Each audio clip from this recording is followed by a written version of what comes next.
Bismillahirrahmanirrahim. Assalamualaikum warahmatullahi wabarakatuh. Bismillah, alhamdulillah, wassalatu wassalamu ala rasulillah Sayyidina Maulana Muhammad ibn Abdillah wa ala alihi wa ashabihi wa man tabi'a rasyidah wa ba'da ila hadratin Nabi Mustafa Muhammadin sallallahu alaihi wasallam wa ala alihi wa ashabihi wa zuhdihi wa qariyatihi wa ahli baitihi al-kiram. Syuhadillahi lahum al-Fatiha. A'udzu billahi minasy syaithanir rajim. Bismillahirrahmanirrahim. Alhamdulillahi rabbil alamin arrahmanir rahim maliki yaumiddin. Iyyaka na'budu wa iyyaka nasta'in. Ihdinas siratal mustaqim. Siratal ladzina an'amta 'alaihim ghairil maghdubi 'alaihim waladdallin. 398 ya. Iyyakum wal ghibata. Lagi ya. 387 Iyyakum wal ghibata fa innal ghibata ashaddu minaz zina. Innar rajula yazni wa yatubu fa yatubu Allahu alaihi. Wa inna sahibal ghibati la yaghfirullahu ta'ala lahu hatta yaghfir lahu sahibuhu. Rawahu Abu Syaikh an Jabir. Iyyakum, hati-hati, wal ghibata, dalam masalah ghibah. Ghibah itu enak ya, ngomongin orang. Bukan hanya perempuan, laki juga sama aja ya. enak, apalagi ada yang hamil. Ghibah itu dzikruka akhaka bima yakrahu, membicarakan orang lain dari sesuatu yang tidak dia sukai. Itu definisi ghibah. Fa innal ghibata, maka sesungguhnya ghibah itu asyad, lebih berat dosanya, lebih berat resikonya, minaz zina, dibanding dengan zina. Nah, ketika Rasulullah menyampaikan begini, ada sahabat yang bertanya, wa kaifal ghibatu asyaddu minaz zina? Di situ nggak ada. Kitab saya ada. Kitab mahal, kitab murah.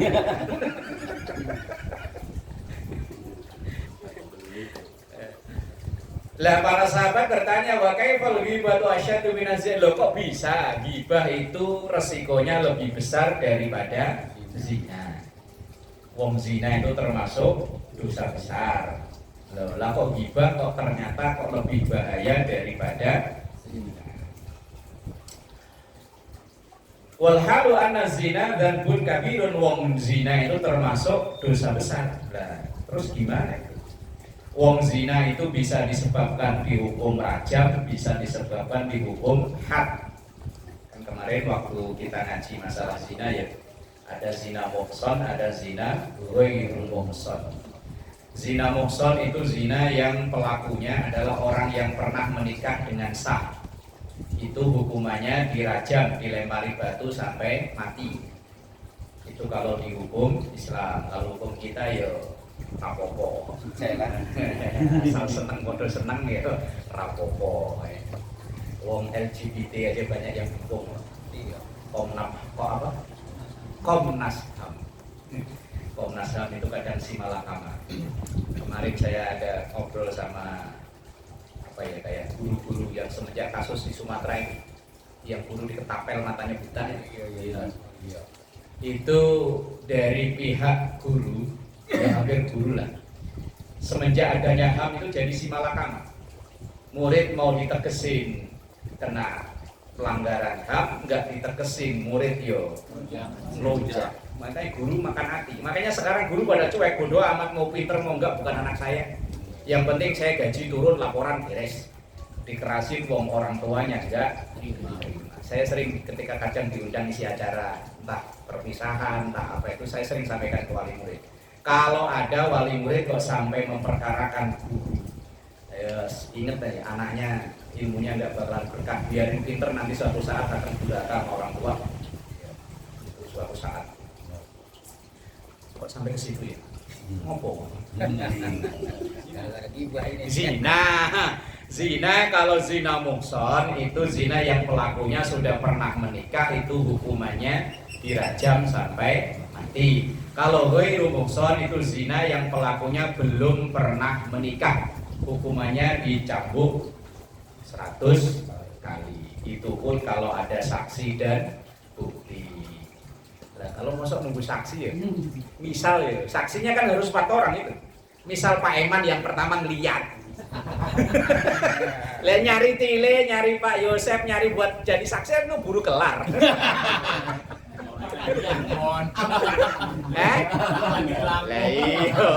Misalnya nih langsung difoto dikirim ke grup. Wih, ini ada ini nih. Lah kan saksinya itu zina itu akan kena hukuman kalau pelaku saksinya 4 orang laki-laki dewasa. Nah iya kalau misalnya Pak Eman ngeliat duluan, nelpon Tile gak diangkat-angkat ya, nelpon Pak Yosef gak diangkat-angkat, nelpon RT lagu pergi. Ya kok buru bubar. Yes, tapi emang peraturannya begitu, guys, gimana lagi? Lah kenapa ghibah itu kok lebih berbahaya daripada zina? Innar rajula, sesungguhnya laki-laki, seseorang maksudnya, yazni yang berzina wa yatubu, kemudian ia bertaubat dengan taubatan nasuha. Ada kodnya. Ada kod di lafaz apa? Habis rojula. Kod yusni. Habis rojula. Innar rajula qad yazni gitu. Iya. Punya saya enggak ada ya.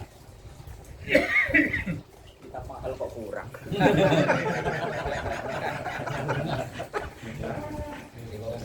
Iya, digolong sifatnya ini bahaya ini. Innar rajula, sesungguhnya laki-laki atau seseorang qad yazni yang dia telah berzina.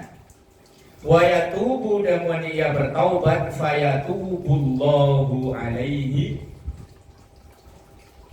maka Allah memberikan ampunan kepada si pelaku zina. Tapi wa inna sahibal ghibati, kalau orang yang ghibah, la yaghfirullahu ta'ala, tidak akan diampuni oleh Allah ta'ala lahu, untuk sahibal ghibah itu, hatta yaghfira lahu sahibuhu, sehingga orang yang digibahi itu mau memaafkan.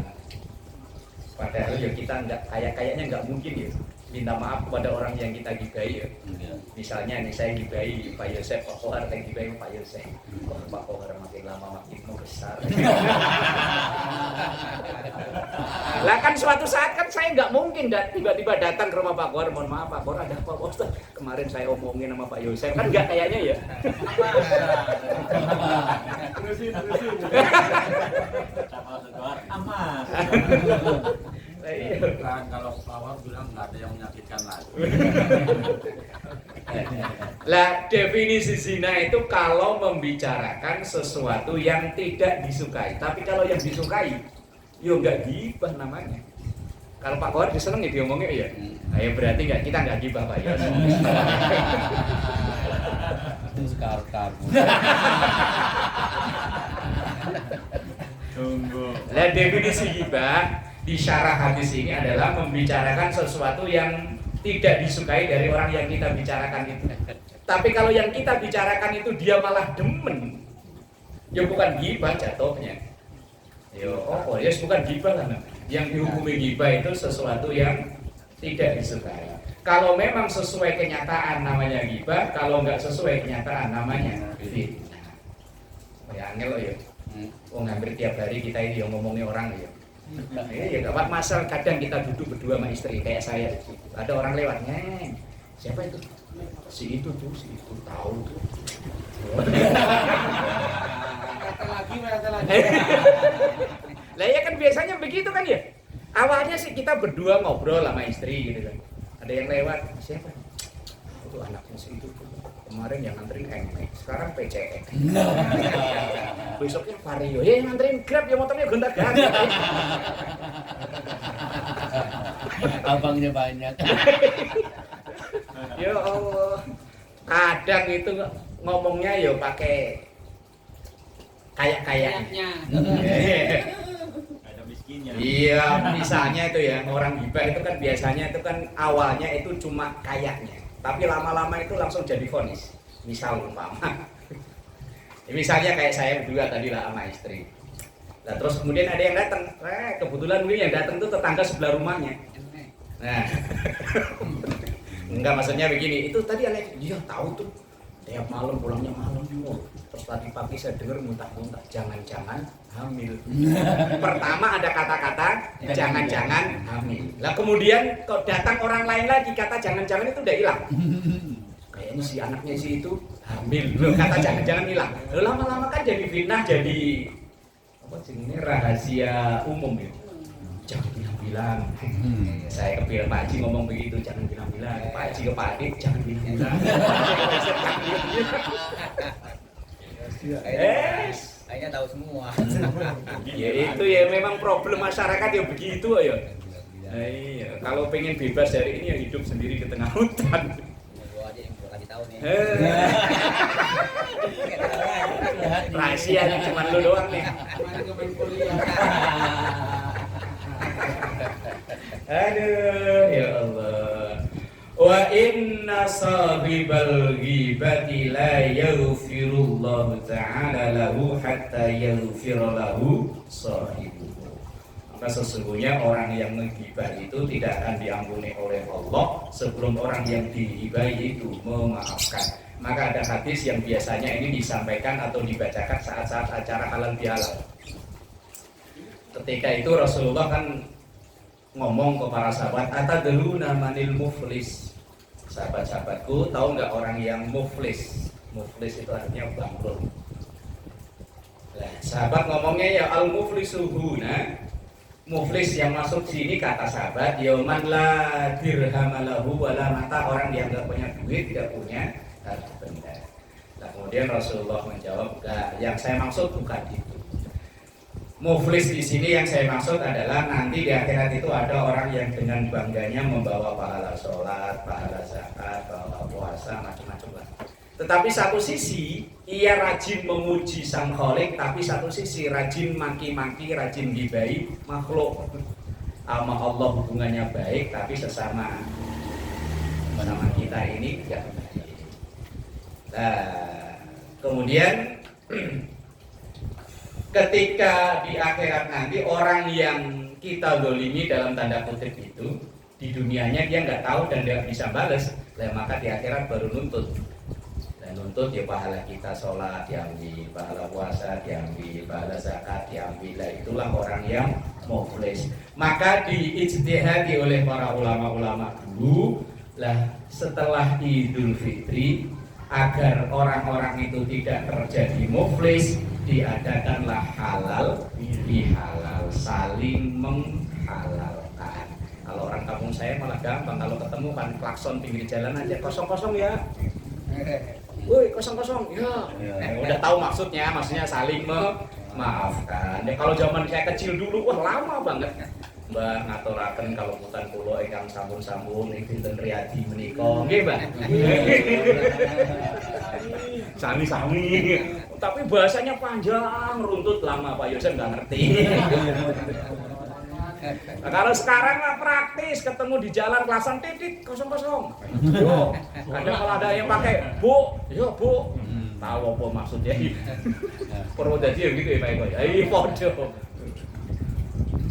Yaitu maksudnya agar menghindari muflis itu. Lah, termasuk orang yang kita gibai nanti di akhirat bisa jadi nuntut kita. Nuntut kita ya pahala puasa kita diambil, pahala puasa kita diambil. Lah, makanya biar itu yang adain acara halal bihalal. Makanya waktu kemarin di acara di Pak Tekji Al-Majiri ya, Pak RW ngomong, Ustaz, kira-kira Filama Kota ini ngadain acara kompak satu acara bisa gak? Bisa Pak RW. Kalau saya usul sih halal bihalal. Jadi entah acaranya di RW sini, RW 13 atau RW 10. Jadi satu. Biar maksudnya tadi itu. Yang mungkin saya pernah gibahi Pak Ustaz Kohar gitu ya Pak Kohar.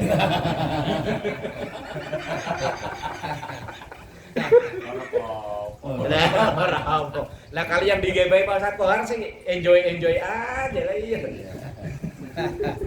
Maksudnya itu, maksudnya. Bismillahirrahmanirrahim. 399 iyyakum wal kadziba. Iyyakum, hati-hati, wal kadziba, dengan bohong. Wah, ini juga demen kita ya. Nabi Ibrahim dalam kepepet aja nggak bohong. Ketika Nabi Ibrahim disidang sama Namrud yang habis apa? Merusak patung.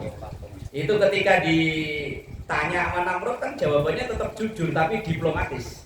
Ibrahim, apakah kamu yang hancurkan patung-patung ini? Oh enggak. Yang merusak itu kabiruhum. Kabiru itu maksudnya yang gede dari patung-patung itu, tapi Nabi Ibrahim dalam jaringan menunjuk hadza. Ini maksudnya dia. Tapi jarinya begini. Yang ngancurin itu ya yang gede itu, yang kampaknya ada di tangannya itu, tapi kabiruhum yang besar di antara patung-patung itu, tapi jari jempolnya nunjuk hadza. Hadza itu ini saya. Cuman Namrudnya nggak dong, nggak paham. Itu bahasa diplomatis itu. Kayak kita nih ada teman yang suka minjem duit, cuman bayarnya susah. Nah, kita kalau ditanya pinjam duit dong, kalau bilang nggak ada kan bohong ya. Nah, maka bahasanya jangan bilang nggak ada, nggak megang. Iya.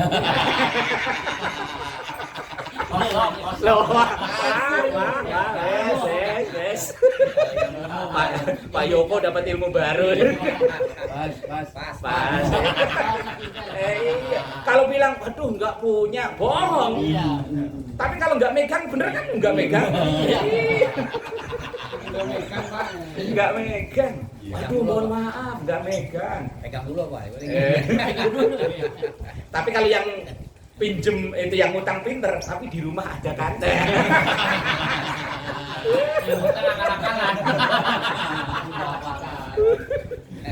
Kita jawab lagi, wah kalau itu nggak ngeliat saya.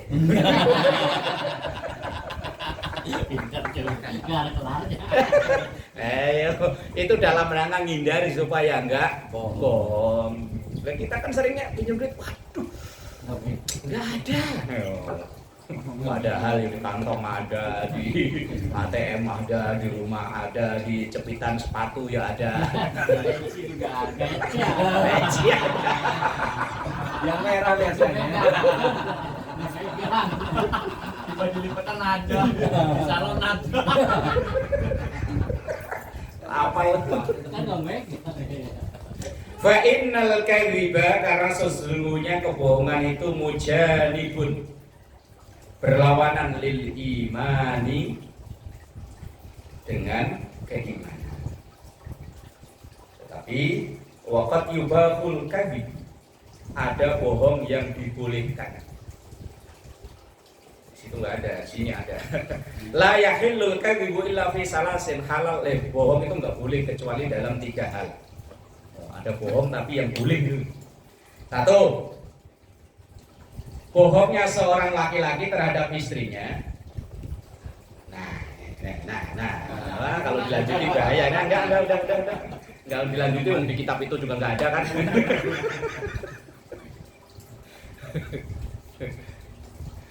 Bohongnya seorang suami atau seorang istri, kebalikannya juga, supaya tidak menimbulkan sakit hati di antara keduanya. Misal istri itu mungkin masak mau nyemplungin micin keliru garam. Wah sinepol. Wah sinepol, pokoknya mentok lah asinnya. Begitu kita makan, kalau kita langsung masak, lu kan sakit hati ya. Kita makan dikit aja, mas, kok dikit aja udah kerasa.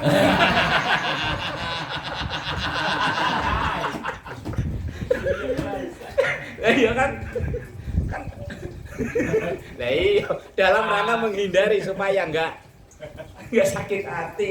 Lah dalam kitab ini kitab namanya Syarah. Syarah itu penjelasan dari kitab itu. Ini ada 4 jilid tuh.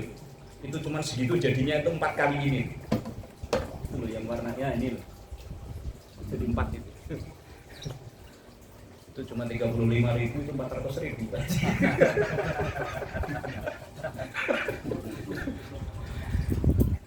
Bohongnya seorang suami atau seorang istri untuk menghindari pertengkaran. Atau istri juga bisa. Misalnya seumur-umur kita itu nggak pernah beliin gamis istri, karena mungkin habis dapat bonus dari kerjaan, saking senangnya biar supaya istri senang beliin tak gamis. Lah karena kita nggak tahu selera perempuan ya, udah kainnya jelek, dipakai panas, modelnya udah model jadul tahun 70-an. Lah begitu istri, Dek, saya kasih kado dibungkus bagus gitu ya. Begitu dibuka, iya. Kalau istri itu jujur kan kita laki-laki sakit hati ya. Kita udah capek-capek milih, ternyata tahun 70-an modelnya Elia Kadam. lah kemudian istri, mas memang luar biasa. Iya mas.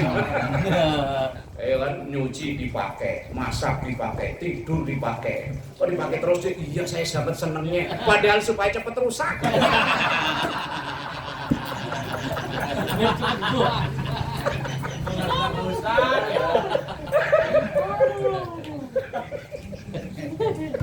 Langsung aja campur sama. Pokoknya dipakai aja pokoknya. Kalau orang Jawa bilang mbah renggo, dikumbah garing dinggo. Tapi tujuannya aslinya biar cepat rusak. Ya, itu yang pertama bohong yang diperbolehkan. Itu bohongnya seorang suami atau seorang istri untuk menghindari pertengkaran. Yang kedua, wal kadhibu fil harbi, bohong dalam peperangan. Ya memang taktik siasat perang itu kan ya penuh kebohongan. Kalau di film Angling Dharma itu kan taktik supaya lawan itu terkecoh, dia bikin obor sebanyak mungkin padahal pasukannya dikit. Dia bikin obor, dibikin banyak padahal pasukannya dikit, begitu lawannya lihat, wih pasukannya banyak, obornya banyak, padahal pasukannya dikit. Nah kan bohong namanya ya. Nah itu bohong dalam siasat perang, itu diperbolehkan. Kemudian wal kadhibu, bohong untuk mendamaikan dua orang yang sedang bertengkar. Bohong. Misalnya ada yang berantem gitu ya, mas cariin lagi musuh aku enggak, tadi titip salam sama yang sono juga sama, ada akhirnya damai. Kadang kalau kita malah ketemu orang begitu malah kita kompor-komporin ya. Iya. Tantangin diajakin ke belakang teh, berani enggak? Nah, ada 3 bohong yang ditolerir alias dibenarkan gitu kan. Padahal bohong itu aslinya ya kalau bohong 1 itu akan menyebabkan bohong 2, 3, 4, 5, 6 dan seterusnya. Satu lagi Ustaz. Yang buat orang sakit. Kan terus terang lah, tetangga saya kemarin begitu juga modal.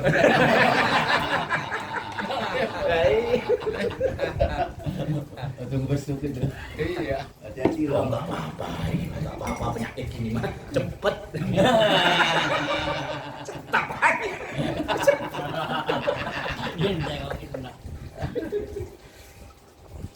Ya Allah. Bohong 1 bisa menyebabkan 2, 3, 4, 5, 6, 7, 8, 9 dan seterusnya. Kalau dulu saya sering nyontohin anak sekolah. Anak sekolah misalnya malam habis main game sampai jam 2, jam 3 bangun kesiangan. Begitu ngebut ke sekolah, datang ke sekolah terlambat, diomelin guru, mau bilang jujur bangun kesiangan kan nggak berani. Kenapa terlambat? Wah. Rantai copot. Rantai copot, bohong 1. Kalau ditanya lagi udah dibetulin, udah. Bengkelnya siapa? Mang Asep. Ada bohong berapa? 3 ya. Ongkosnya berapa? 10.000, 4. Pengalaman.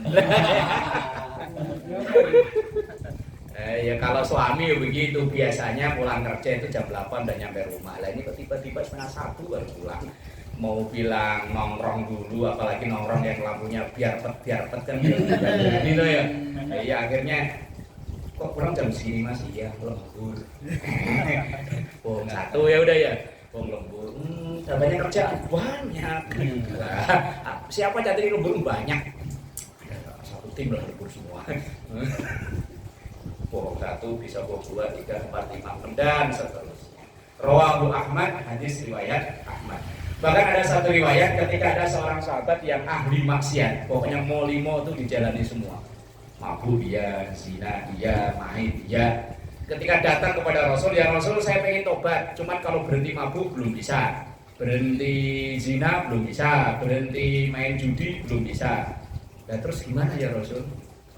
Ya Rasul jawabnya begini, oke, kalau begitu ya udah, kalau belum bisa. Tapi ada satu permintaan saya, jangan bohong.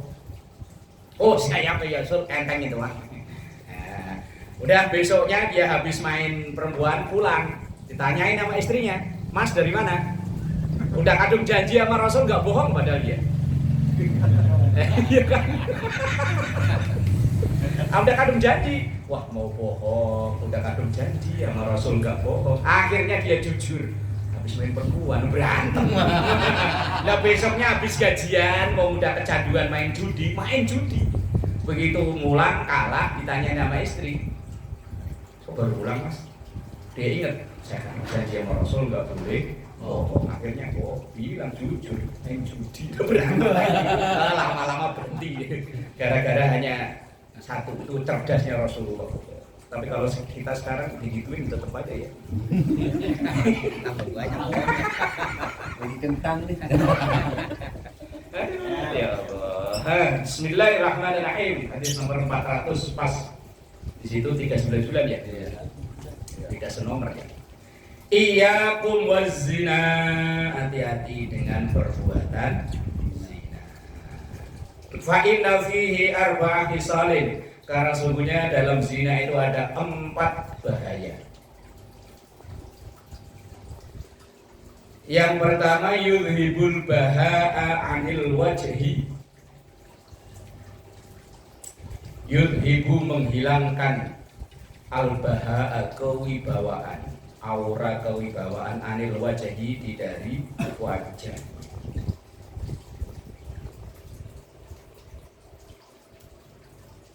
Yang kedua wa yaqta'ur rizqa, memutus rizkinya. Ini kalau yang ngaji ngeyel lah itu PSK malah kaya-kaya. Kan zina itu. Lah iya kok kaya-kaya ini. Pak Eman kemarin udah tergiur enggak ya? Lah iya. Sekali itu katanya 10 juta. Apa? Yang dulu 80 juta cuman jualan apem doang ya.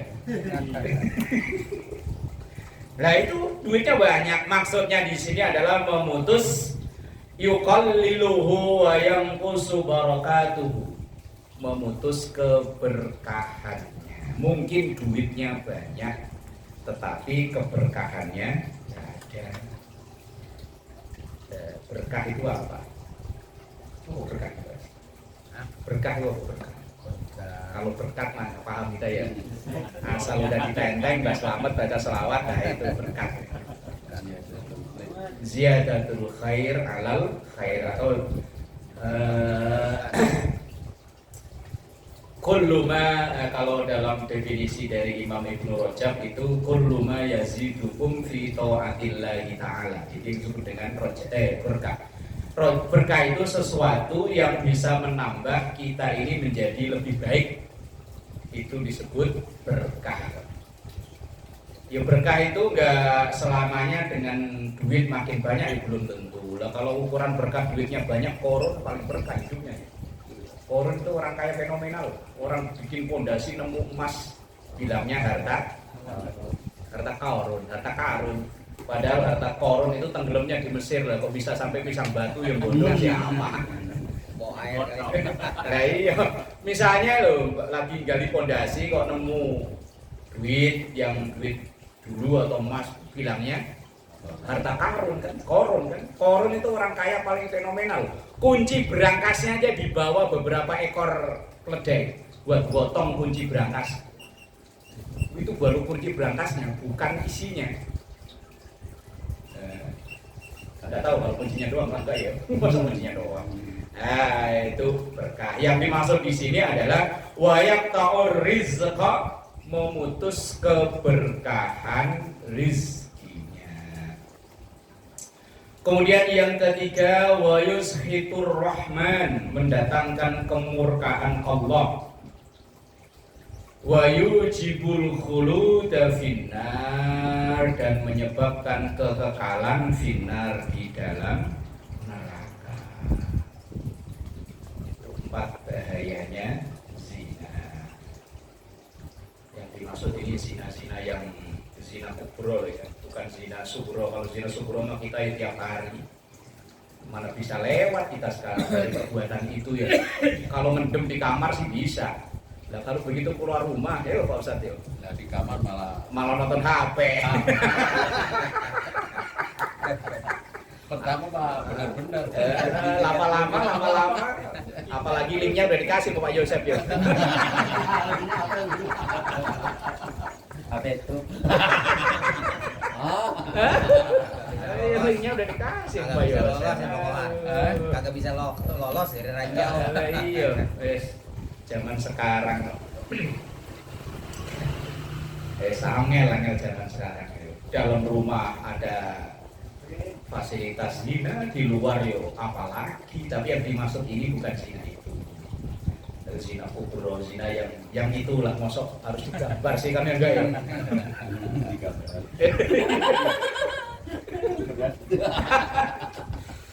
Rawahu At-Tabrani Ali bin Abbas radhiyallahu anhu, hadis dari Imam At-Tabrani dari sahabat Ibnu Abbas radhiyallahu anhu. Bismillahirrahmanirrahim. Hadis yang selanjutnya, iyyakum hati-hati. Hadisnya sama semua, iyyakum. Wal kibra, dengan sombong, takabur, gumedi. Fa inna iblis, sesungguhnya iblis, hamalahul kibru. Sombong itu penyakitnya orang yang punya kelebihan. Ya, kalau orang kekurangan yang disombongin apa ya? Nah, iya, sombong itu penyakitnya orang kelebihan, ya kelebihan harta, kelebihan ilmu, kelebihan fisik, kelebihan berat badan.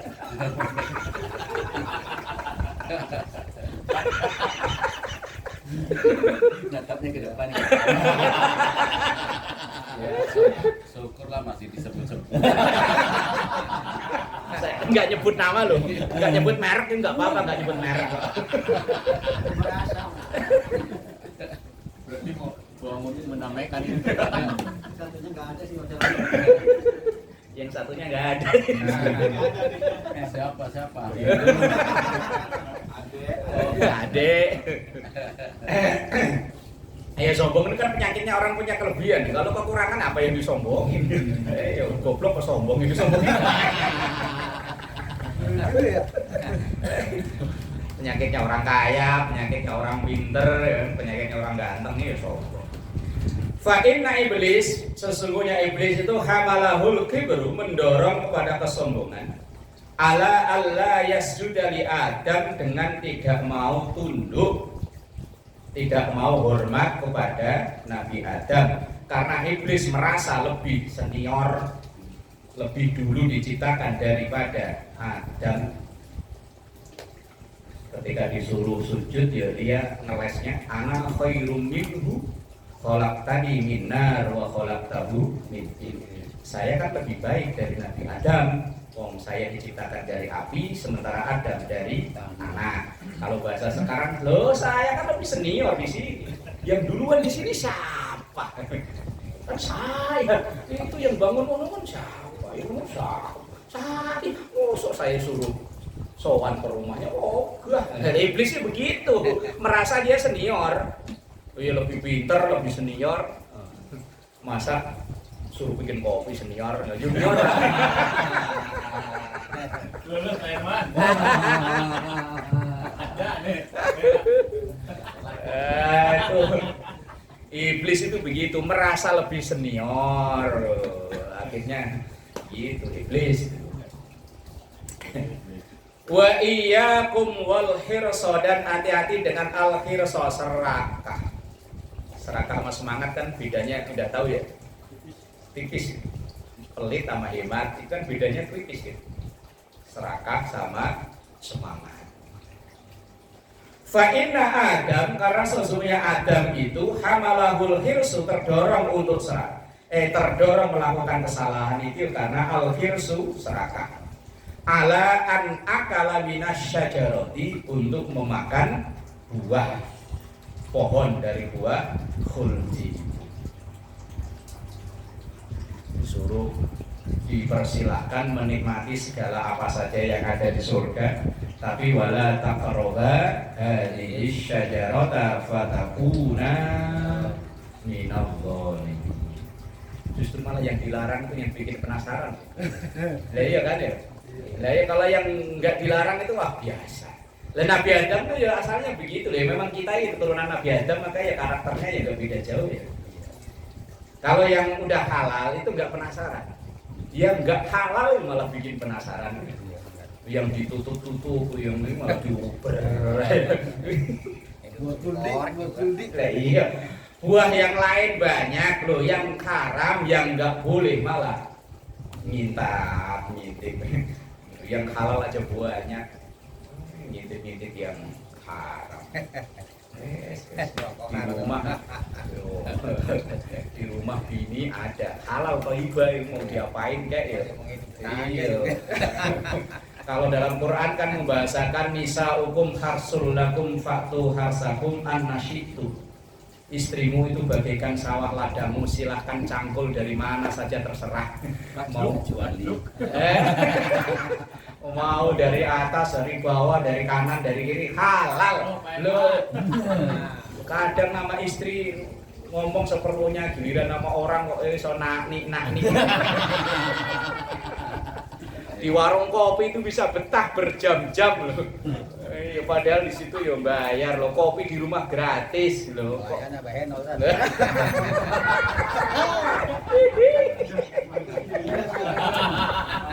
Aduh, ya Allah, si memang ngebani Adam ya begini ya. Yang jelas-jelas halal ada loh di rumah. Hati-hati ada mata-mata loh.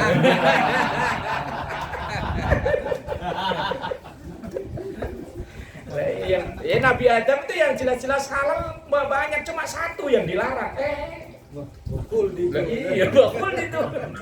Pengen nyobain juga ya. Dilarang pengen nyobain juga. Wes. Ada tulisannya ya. Ya pengen sayur lodeh juga. Masa sayur asem terus ya? Sayur asem. Yang halal ada loh kok, yang ngintip-ngintip yang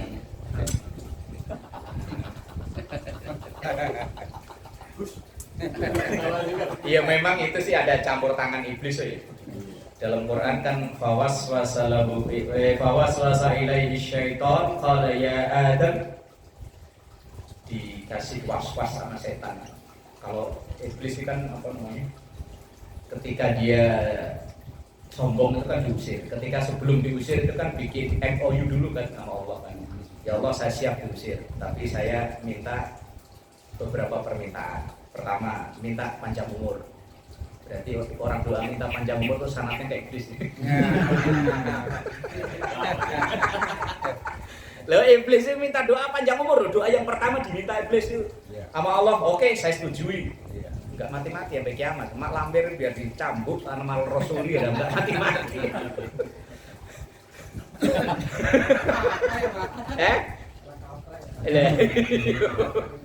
Yang kedua ini MOU-nya iblis sama Allah. Saya minta izin untuk menggelincirkan siapa saja. Siapa aja, nggak peduli siapa, nggak peduli ustadz, nggak peduli siapa, pokoknya saya minta izin menggelincirkan siapa saja dan disetujui oleh Allah. Silakan. Tapi satu yang nggak bakalan kau bisa gelincirkan, illa ibadallahil mukhlasin, kecuali hamba-hamba Allah yang ikhlas. Yang lain mah pokoknya ada kemungkinan untuk tergelincir. Wa iyyakum wal hasad, hati-hati dengan hasud, iri. Hasud itu biasanya penyakit yang seprofesi. Ya sopir ya sama sopir, pedagang sama pedagang, pengusaha sama pengusaha. Biasanya hasud, ustad ya sama ustad gitu ya. Pengemis ya masa sama pengemis. Ya pokoknya yang seprofesi. Penyakit hasud itu penyakit orang yang seprofesi. Ya tukang ya sama tukang.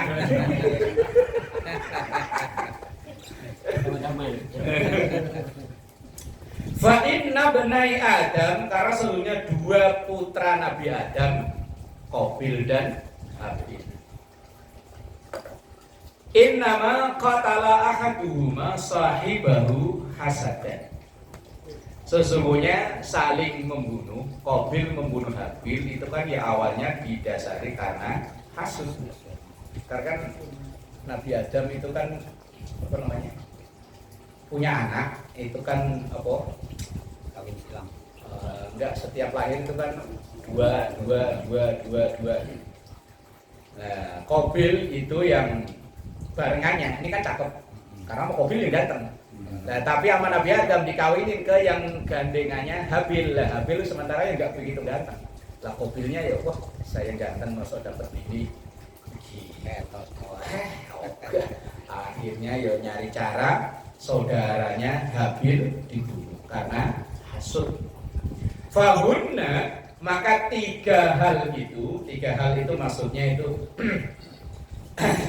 kibr, sombong, kemudian serakah, kemudian hasud. Aslu kulli khati'atin, sumber dari kesalahan, sumber dari kemaksiatan. Tiga hal itu tadi, sombong, serakah, hasud, itu sumber dari kesalahan.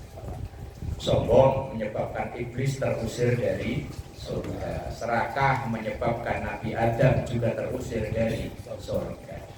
Hasud menyebabkan pembunuhan pertama kali terjadi antara Qabil dan Habil. Satu lagi, hadis lagi. Iyakum hati-hati wa ta'ammuk fiddin. Ta'ammuk itu kalau orang Jawa jerok-jerok no. Indonesianya apa itu? Misalnya begini, rumah kita itu bocor cuma 2 biji. Kita cerita orang, wah ya rumah saya bocor semua. Padahal bocornya cuma 2 biji. Apa namanya?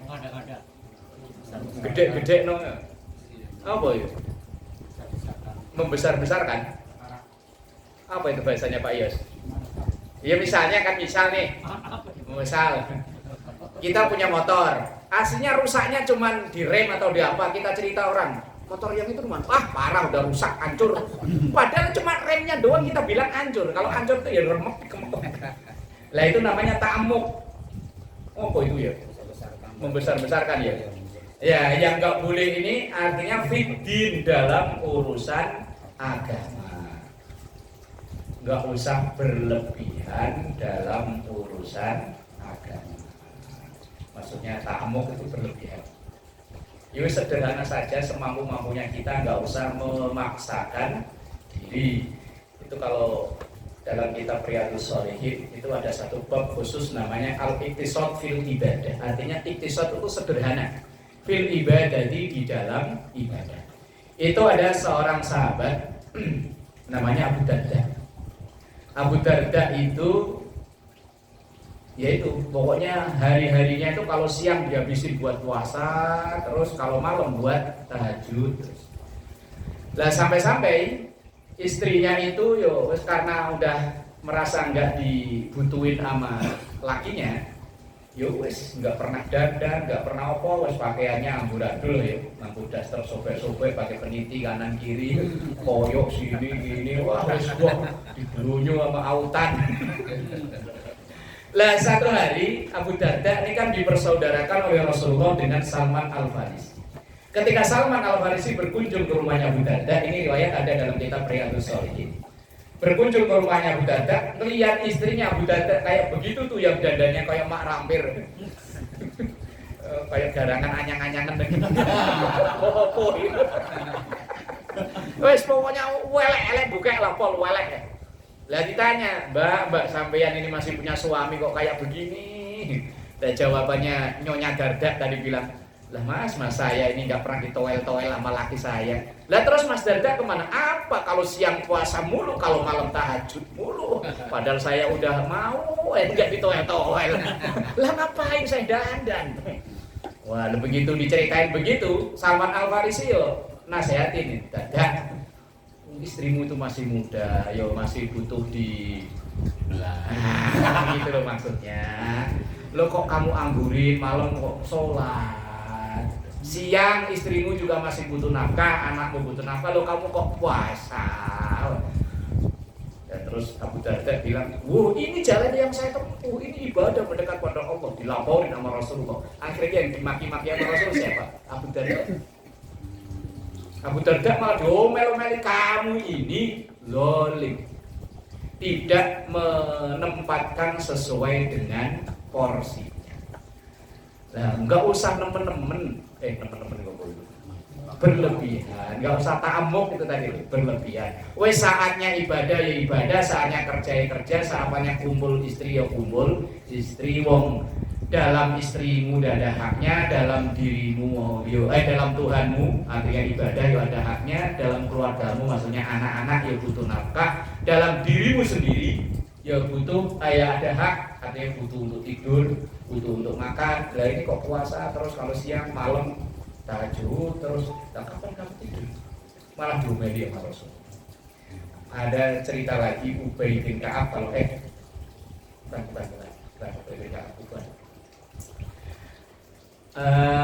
anaknya Amr bin As, namanya Abdullah bin Amr bin As. Lah itu dia datang karena ia kan masih muda nih Amr bin As, umurnya ya jauh di bawah Rasulullah. Ketika Rasulullah umur 60-an, ini Abdullah itu umur 20-an. Tapi ibadahnya wis pol-polan lah. Ketika datang dari dia, Rasul, saya siang mau puasa terus, malam mau tahajud terus. Dia malah diomeli sama Rasulullah, jangan begitu. Kalau kamu siang puasa terus, malam tahajud terus, lah hakmu untuk keluargamu ada haknya, untuk lingkunganmu ada haknya, untuk dirimu juga ada haknya. Lah itu Abdullah Amr bin As masih nawar, ya Rasul, saya kuat ya Rasul.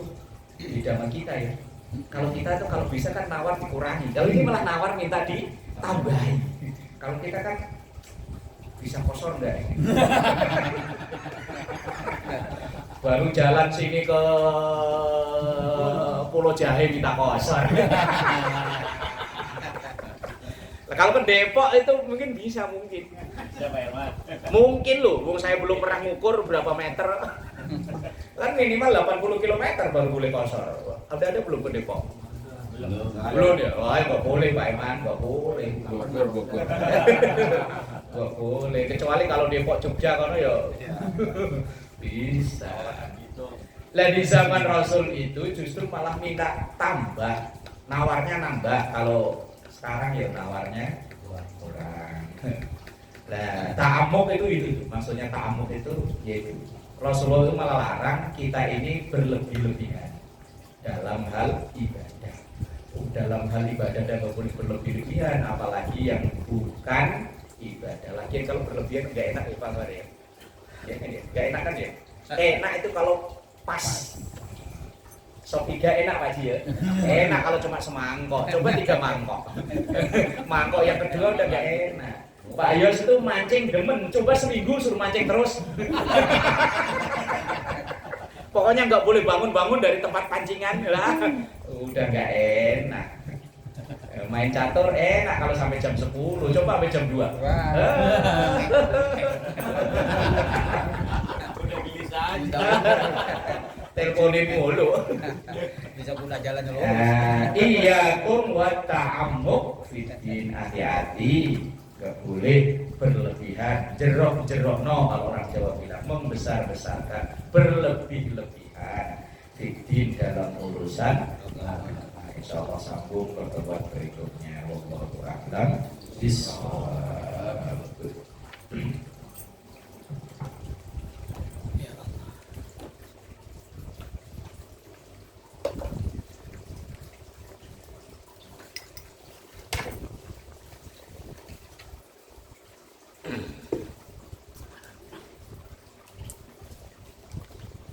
kita tutup pengajian kita dan kita berdoa bersama-sama. Bismillahirrahmanirrahim. Ya